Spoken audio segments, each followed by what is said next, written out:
कधीच नाही चुकणार तुमचे फेवरेट टीव्ही शोज झी5 सोबत, तेही एकदम फ्री।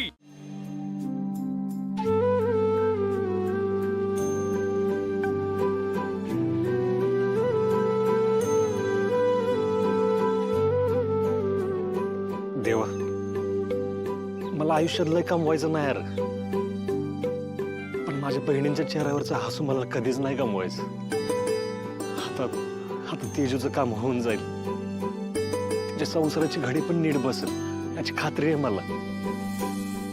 आता माझ्या धनुच्या आयुष्याची घडी नीट बसेल, तिला चांगलं सासरे मिळू दे, चांगला नवरा मिळू दे, आणि तिचं लवकर लग्न जुळू दे।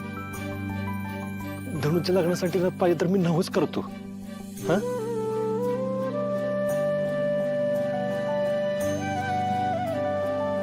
एवढीच इच्छा आहे माझी।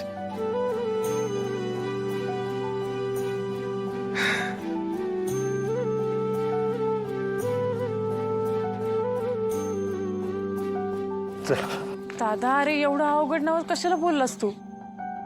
तेजू, मी काय बोललो नाही आणि तू काय ऐकलेलं नाहीस, हे घरात कोणालाच कळलं नाही पाहिजे। दादा, अरे पण तू हा नवस कसा पूर्ण करणार आहेस? ती आहे की माझ्या पाठीशी, तू नको काळजी करू, तू फक्त घरात कोणाला नाही सांगणार। शहाणी बहीण माझी। चल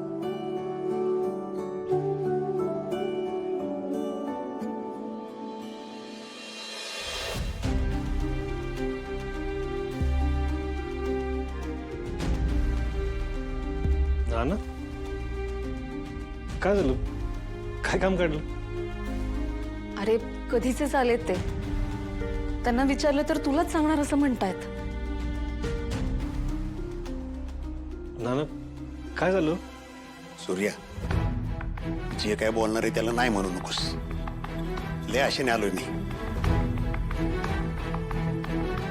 नाना, तुम्ही जर पैशाचा विषय परत काढणार असाल ना तर आपण बोलायलाच नको। नाही नाही सूर्या, तुला जशी तुझ्या धनुची काळजी आहे ना, तशीच मला माझ्या दत्तूची काळजी आहे। म्हणून धनु माझ्या घरची सून व्हावी अशी माझी इच्छा आहे।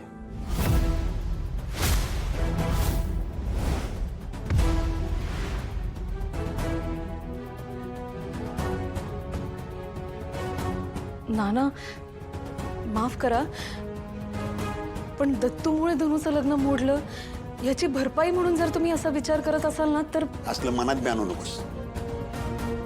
अगं मला बी कळतंय ना, त्याशी ओढून ताणून जुळत नसते।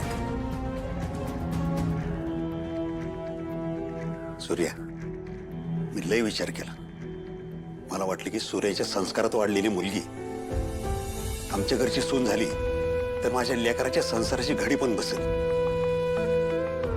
ती आमच्या घराला आपलं मानल, जपल, प्रेम देईल, सावरल। आणि तिने जी नारीची सेवा केली ती तरी मी माझ्या डोळ्याने बघितली। तनु जर आमच्या घरात आली तर आमच्या घराला ती नक्की स्वर्ग बनवल। सूर्या, तिला आमच्या झोळीत टाकशील ना? नाना, माझी काहीच हरकत नाहीये, फक्त काय ना, शेवटी संसार दत्तूला आणि धनुला करायचं, आपण त्यांच्याशी एकदा बोलायला पाहिजे ना। अरे दत्तूचं टेन्शन येऊच नकोस, त्याचा होकार आहे असंच समज।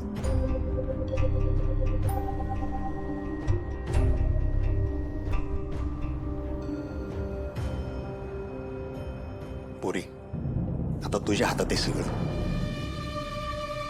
मी स्पष्ट विचारतो, माझं दत्तू तुला पसंत आहे का? करशील त्याच्याशी लग्न?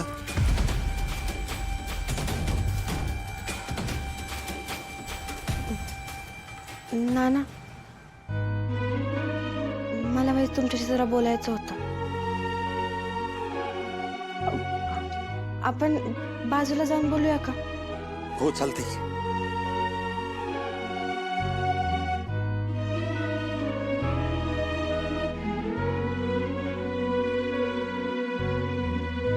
काय झालं पुरी, बोल की। नाना तुम्ही दत्तूशी नक्की बोललात ना मग? नाही म्हणजे त्याच्या मनात दुसरीच कोणतरी असेल तर? हे तो काय असलं करणार नाही. आणि केलं असतं तर मला माहित पडलं नसतं का? पण तरी बी तुम्ही एकदा त्याच्याशी बोलून बघा ना. बर, तुझ्या मनात शंका असेल ना तर सगळं विचारून घेतो, मग तर झालं. पण मला पुरी तुझं सांग ना, तुझं काय?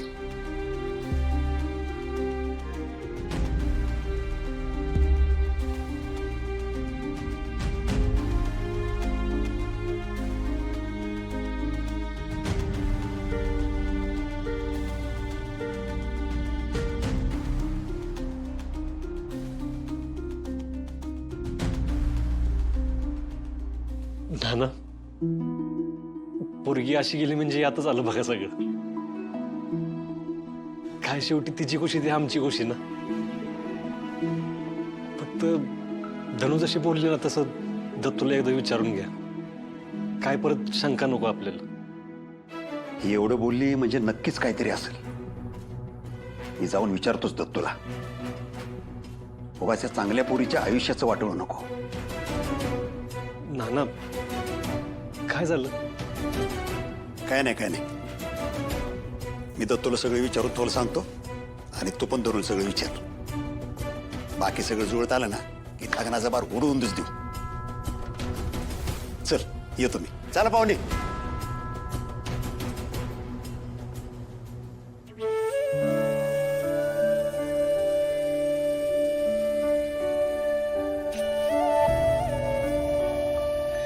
हे लग्न खरंच जुळलं ना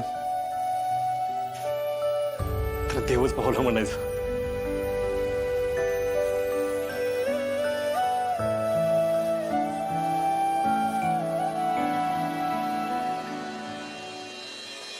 हो नाना, तुम्ही ना आता वाटच बघा. बघा नाना, मी तुमचं काय पण ऐकणार नाही. मी पण तुमचाच पोरगा आहे. तुमच्या त्या मिलिटरीमधला तुमचा जवान नाही. तुमच्या सगळे ऑर्डरी ऐकायला. अहो माझी मला काही इज्जत बिज्जत आवड बिवड आहे का नाही? हे बघा नाना, तुम्ही मला पाहिजे तेवढं मारा, मला उपाशी ठेवा, पण त्या धनुसोबत मी लग्न करणार नाही म्हणजे नाही. मी पण बघतो कसा नाही करत ते. मी शब्द दिला सूर्याला, आणि या फौजीचा शब्द म्हणजे बंदुकीतून सुटलेली गोळी आहे. एकदा सुटली की सुटली. लग्न हे होणार म्हणजे होणारच. ओ लग्न म्हणजे काय तुमची काय ती लढाई वाटली का? जीवा उदार होऊन लढाया? हा पोराचा जरा तरी विचार करा की. अहो कुठं हे पोरग आणि कुठं ते अवदसा? खबरदार, एक शब्द बोललीस तर त्या पोरीच्या नाकाची झर तरी आहे का तुला? अहो नसू द्या ना नाना, अशी पण नकं कापतातच ना माणसं. हे बघा, तुम्ही जर माझ्यावर जोर जबरदस्ती केली ना तर मी घरातनं पळून जाईन सांगतो. मी मला जाऊन देईन. आता धनुष तुझी बायको. नाना, मी त्या धनुसोबत लग्न करणार नाही. अरे त्या पोरीचं लग्न तुझ्यामुळे मोडलं ना, आता होणार मी तुझ्यामुळेच. अहो नाना, नाना ऐक. नाना, अहो नाना ऐका. अहो नाना ऐका. नाना नाना नाना